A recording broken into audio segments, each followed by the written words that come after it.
As of September 2025, directly changing your phone number isn't a built-in feature of the myCricket app.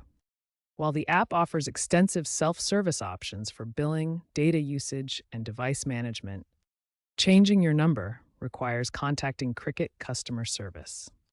You'll need to either port an existing number or activate a new one.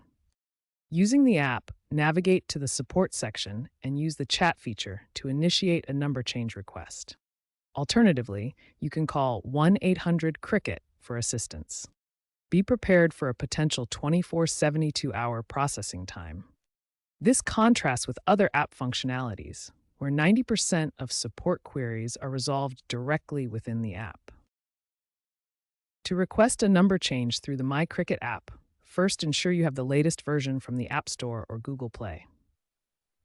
Log in using your credentials, then navigate to the support section and tap the chat icon. Select change number or port number and provide the necessary details.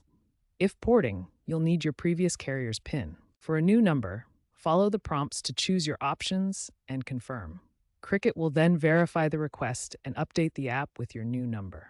Looking ahead, Cricket aims to integrate AI for faster automated number changes, potentially reducing wait times significantly. Also, expect enhanced security measures like blockchain-based identity verification and eco-friendly digital SIM options in the near future.